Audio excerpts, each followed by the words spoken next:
Hey everyone, this is Mike from the Comic Book Trove. I'm here today with another Marvel Omnibus review, and today I'm going to be taking a look at really where everything started for Marvel. This is the Fantastic Four Omnibus Volume 1 by Stan Lee and Jack Kirby. And it is coming up on the pretty much the exact 60th anniversary of the Fantastic Four. I think it's August. Will be the month that Fantastic Four #1, this one right here, was first published. So I thought it's a good time really to just go ahead and start covering some Fantastic Four books, and where better to start than the very beginning. And yeah, it's a really just classic legendary cover there on the dust jacket, first ever issue. The contents of the book, firstly you get your cover gallery on the back, as pretty much always with Marvel, and pretty simple what's collected in here. It's just Fantastic Four issues 1 to 30. And Annual 1. So it's the very earliest stuff that there is of Fantastic Four. And it's a really, really good book to have, I think, for any Marvel fan, because in these pages, within this, and then in particular, I suppose, Volume 2, and then Volume 3 as well, you're really kind of seeing the birth of the Marvel Universe, really, as we know it today. So many key issues, first appearances occur within this series, and this legendary collaboration that was Lee and Kirby. Throughout here, in this book, Kirby's artwork kind of changes quite a lot, just because he's inked by a variety of people. As you can see, the inkers listed here. You get the likes of George Klein, Sol Brodsky, Joe Sinnott, who would come back and do a much bigger stint of inking Jack Kirby's work later on, but it's just one issue in here. Dick Ayers, Steve Ditko even does one issue. George Roussos and Sheik Stone. So, a variety of people working on the artwork with Kirby. And you get your contents page, just give you a list of everything. It's a little touch, I don't know if I've really mentioned this before in my other videos, but it's such a minor thing, but I just like the way that the date of the original issue is included on the contents with these sorts of books. And then you get an introduction by Stan Lee, that was written back in 1987 for what I believe was the first Marvel Masterwork collection that included the first few issues in here. But then you jump right in. So Fantastic Four #1. Now, this run, the Lee Kirby Fantastic Four run overall, I think it goes without saying that it's incredibly famous, highly regarded, very important to comics, and especially Marvel, of course, and contains a lot of really, truly great stories. But I think I would be lying if I said that it kicks off and it's strong right from the very beginning, because the very earliest issues, you can tell that Lee and Kirby were very much kind of finding their way with these characters and with this series. And to be fair, they were exploring new territory really when they created this series and these characters. So, they were really trying something new. Prior to this, Marvel, previously known as Atlas, had spent years barely publishing any superhero comics at all. They'd been publishing much more generic comics featuring, random monsters and kind of, just more serialized stories without ever really specializing in any one thing. And then as of the Fantastic Four and the many other characters that followed on in the 60s, Marvel became very heavily focused on superheroes, of course. And you can kind of see in these earliest issues the transition that was taking place in the style of the storytelling and the structure of the comic, as Marvel transitioned from those kinds of sort of anthology stories of monsters and mystery stories, western stories, war stories, whatever the genre was. They did all sorts. But you do get some good developments in here, some significant stuff. For example, you get the first appearance of the Skrulls here, the first alien race to appear in the Marvel Universe. And plenty of other significant stuff, which I'll highlight as I go through it. But really, I just wanted to make the point that, because I know it's been said before with people who I've seen commenting on when they tried to read this run, and they started off from the very beginning and they struggled and they gave up. And I think that's a shame, because I think you've just got to kind of push through probably the contents of this book, to be fair. So the first 30 issues is probably a bit of a shaky start for the series as they find their feet with it. Once you get to the stuff that's then collected in volume 2, however, completely different story. You know, from that point onwards, from like issue 30 something, you know, around about that point, it just gets much, much better. They very much find their flow. Lee and Kirby are at their peak once they hit their stride.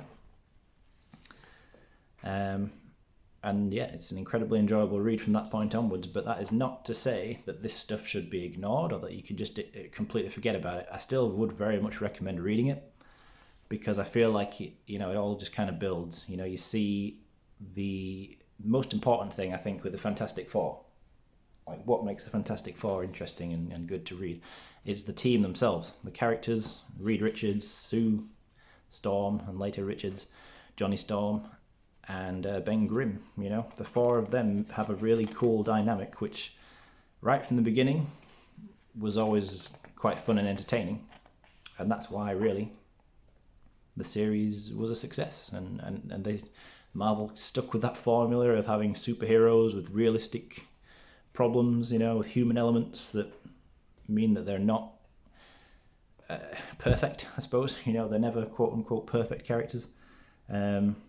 Issue 4 here, very important one. You get the revival of Namor the Submariner, who, you know, it was a Golden Age character originally created by Bill Everett back in the late 30s. And he was, you know, revived and added into the Marvel universe in this story here. And obviously he's been a Marvel mainstay ever since. But, you know, for me, I've said before, but what I love about the Omnibus format for me, and what I've always liked about it, and why I got into it in the first place, is because for me the excitement and the novelty of being able to read through, you know, classic old comics like this that look as good as this does, and make no mistake, the art, the quality of the restoration that goes into these things is just phenomenal.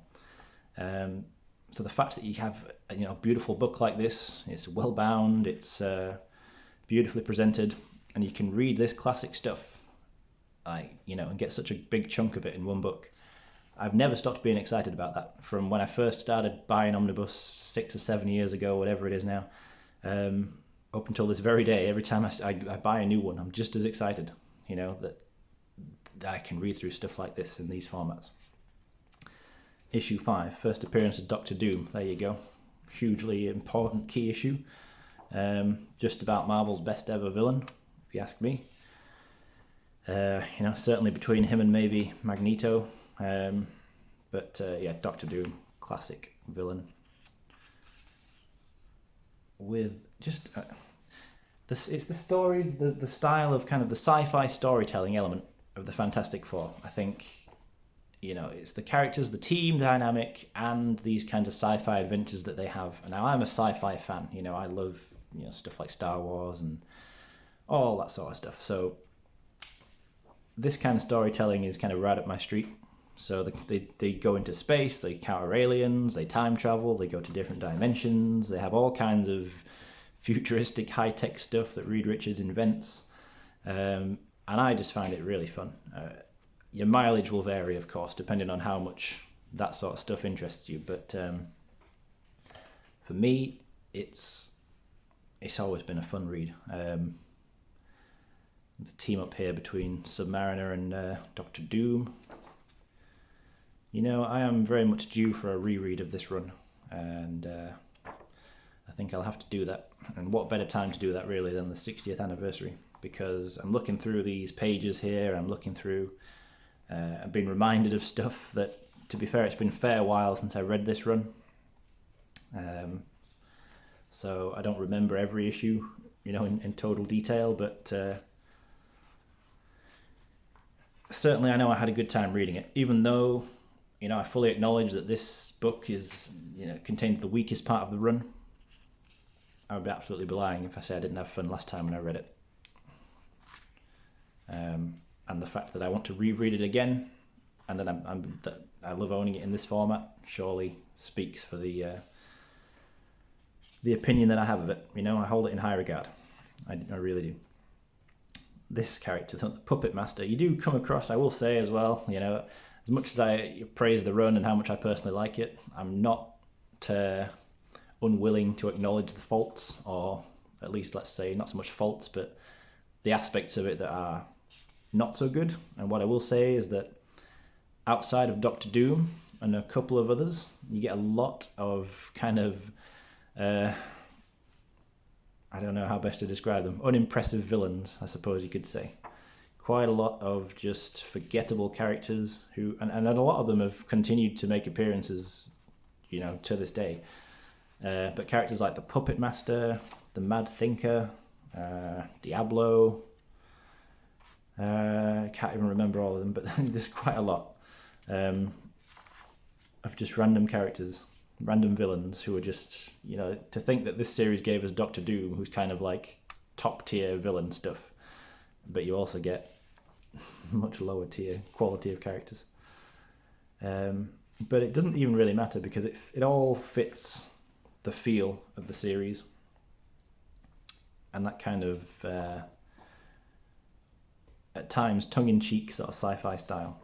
I think because Jack Kirby always had a kind of fascination with the sort of sci-fi movies and TV shows from like the 1950s, you know, that sort of what you'd call sort of cheesy movie stuff nowadays. But I think, you know, space and sci-fi and all that stuff kind of fascinated Kirby, and it very much shows in his work on this series.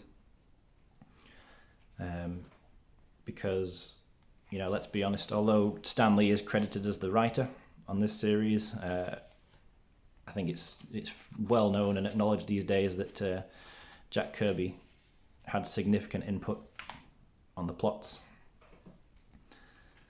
So, I mean, arguably more input. I don't know.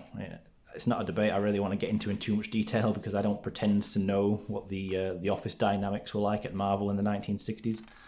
So I don't really enter into the debate of who did more. Was it Lee, Kirby, you know, etc. But needless to say, obviously Jack Kirby had a lot of influence on it. So the things he were interested in clearly made their way into his work, and I'm glad they did.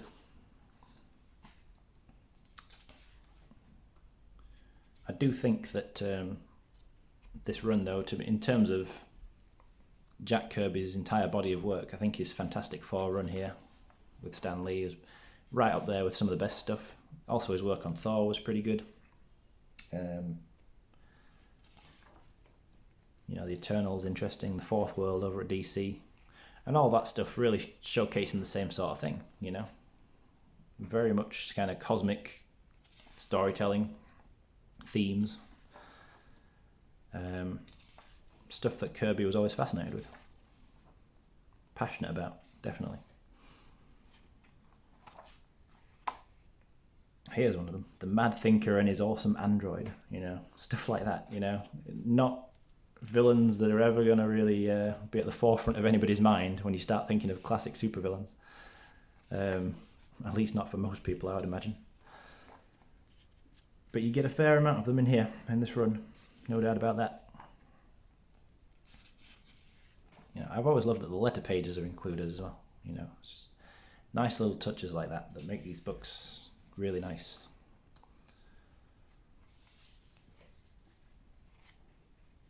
But hopefully you get an idea, you know, as I flick through here. Like, one of my main kind of objectives, I suppose, when I make these videos is to always make sure I'm giving a good look at the book, because the way I see it, you know, if I'm going to showcase it and show it off, it would be, you know, it's good to think that it might be of some use to people who are interested in the book themselves, and either confirming that yes, you are interested and you maybe want to pick it up and find a copy and read it, or not, you know, but either way, it's useful, isn't it? So obviously Silver Age storytelling is not for everybody, you know, I fully accept and understand that. So these are, you know, it's a much more dated style of comic books than you would read nowadays, and that's been produced for a long time now. But for the most part, you know, it holds up. You know, it's not like you're not aware of the fact that it's 60 years old when you read it. You know, it's obvious that it's it's from another age, another era. It does show its age in many ways, but it never, for me anyway, personally, no point is it off-putting, In many ways, in fact, it just makes it more endearing to me, because it's, it gives you, it can be funny on another level, because of the fact that you're reading it as a modern reader.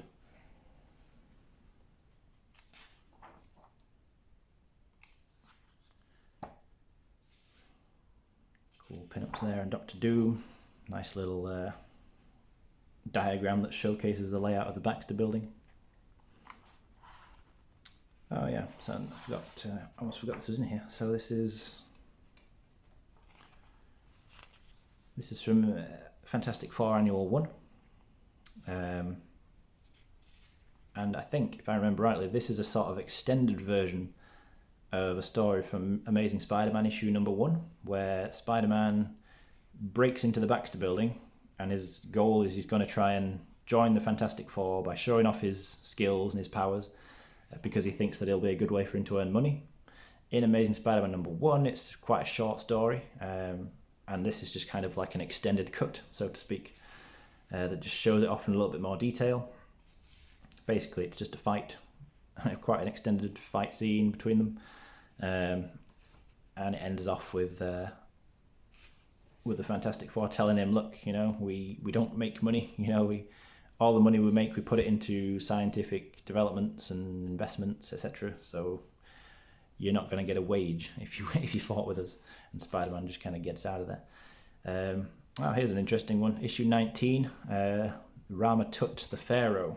Worth mentioning at the moment, I think, particularly topical, because technically this is the first appearance of Kang the Conqueror, or at least in one of his incarnations. Technically, the first appearance of Kang as Kang occurred in Avengers issue 8, I want to say. But I think it was a retcon that later revealed that the Rama Tut character, the villain in this story, who's an ancient Egyptian pharaoh, yep, it's a time travel story, was one of the versions of Kang. So, cool bit of trivia. And that's the sort of stuff I mean when I say these pages, this series, just absolutely full of history, key bits of Marvel history. Of course, the Watcher. Watcher had first appeared in issue 13, along with the blue area of the moon, that area of the moon which in the Marvel Universe has a breathable atmosphere. And throughout the years, a few different key events have taken place in that blue area of the moon. But it first appeared in here.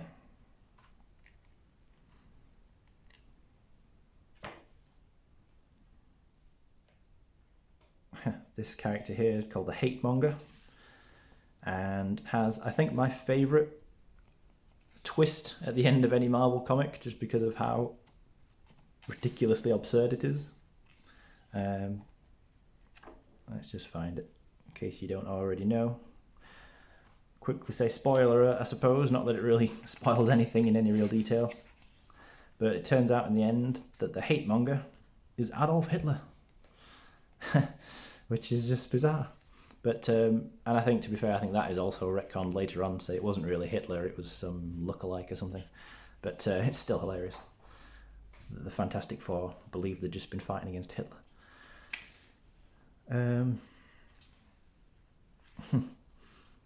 The Mole Man, yeah. He first appeared in the first issue, actually. But he's another one of those classic villains. I'm always torn about the Mole Man. I can never quite decide whether he is actually a decent villain or he's just ridiculous. He's kind of right on the fence for me. Arguably a bit of both. One thing I will be critical of, in fact, in terms of not just the stuff in this book, but the entire Lee Kirby run, and really for quite some time, is that Sue Storm, Sue Richards eventually, the invisible girl in here, she's never written very well. And I will say that Stan Lee, as much as I respect him as a writer, he's not one of the best ever writers, but obviously he's a great ideas guy, and his work is hugely influential in terms of the direction that Marvel Comics went in ever since. But he was never great at writing women. He was never great at writing female characters, and arguably never more so was that apparent than the way that he wrote Sue in these issues. She's just kind of easily the weakest member of the team, despite the fact that she is a member of the team and she is, you know, a hero in her own right with her own powers. She's very much kind of often a sort of damsel in distress, only really interested in fashion and I don't know, just kind of stereotypical crap like that. And I think it only really frustrates me, I suppose, just because in the years since, starting with, I think it was John Byrne who did it, she was kind of established as being much more powerful, much more impressive as a character. So to go back and read the earliest stuff and just kind of see her as being this thoroughly unimpressive and kind of weak character, weak person, I don't know. It's just kind of frustrating that it wasn't, that the idea of making her more powerful wasn't adopted sooner, I suppose. I'm not saying make her, you know, the leader of the team or make her the most powerful person on the team. That's the only way it should be, but at least make it equal, you know. Anyway, bit of a rant there. At the end of the day, it's in a way, it's just partly because of the time it was written, obviously, you know, but it's something that it kind of sticks out, I suppose. There's just certain bits of dialogue, and if you read this, you probably pick up on them yourself as you read them, but there's certain lines that are just kind of, you wouldn't get away with saying that today in terms of an attitude towards women, you know. It's just it's not right. But anyway, at the end of the day, it doesn't take away from it being entertaining. So it's a little critique, sure, but not a reason to not read the run.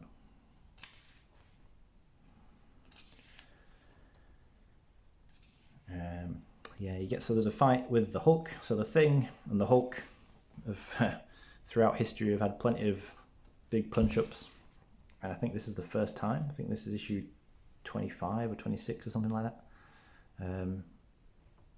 It's kind of like the first big fight between the Hulk and the Thing, if I'm right about that.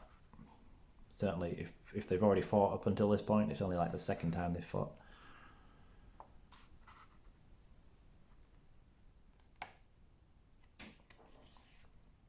Yeah, so that was issue 26. Doctor Strange making an appearance here as a guest star. And you can see, like, by this point, you know, considering that, 26 issues earlier, this was the only series in the newly created Marvel Universe. Already by the end of this book, you've got, you know, characters are crossing over and guest appearing, like the Hulk, the Avengers, Doctor Strange, Nick Fury, Spider-Man. So it's, even just within the course of this one book, you kind of see the universe, the Marvel Universe, growing as more and more characters are appearing. The X-Men here, for example. That is really kind of, if I could pick probably just one book that shows how much the Marvel Universe grew in a short span of time, it's probably got to be this one, just because of how many different characters end up making an appearance in this series within just 30 issues. You go from it being just the Fantastic Four to everybody else is now also occupying this universe. And it's just, to this day, it's exciting to see, you know. And for me, as somebody who's kind of really interested in comic book history, as well as just reading the books, I love reading around the books and, you know, the context of what was going on in the industry at the time, behind the scenes, etc. So to see how much this world, this newly created world, was growing with characters at the time, it's phenomenal, really. Absolutely fascinating to see it.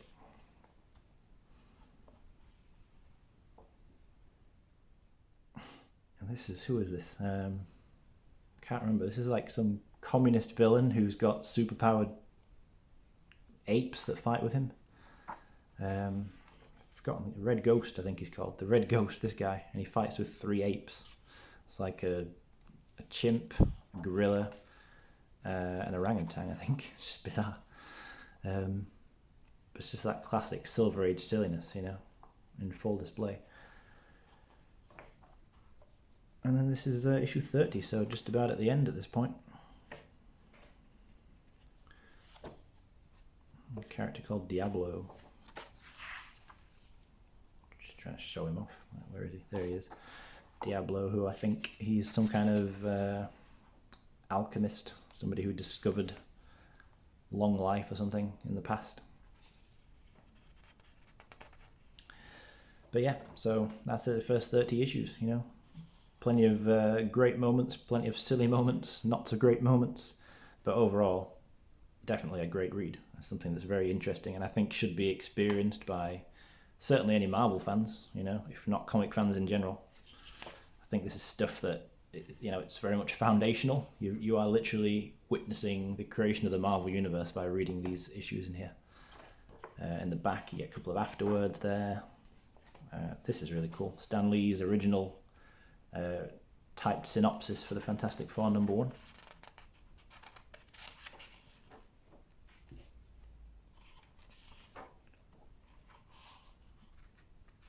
Some unused pencils there by Kirby. Not too many extras really in the back of this one, but you know, it's not really needed. You know, just the content itself, the material is fantastic enough. There you go. So yeah, I think hopefully that's given a good idea, a good overview of the book, an idea of the contents if you weren't aware already. I will move on and cover more Fantastic Four books in the coming weeks because I feel like 60th anniversary, it needs to be done. Plenty of great Fantastic Four stuff out there to talk about. But anyway, thanks for sticking with me in this first video on this series, and I hope it was useful for you or interesting or something good, whatever that might have been. And I'll see you soon with another video.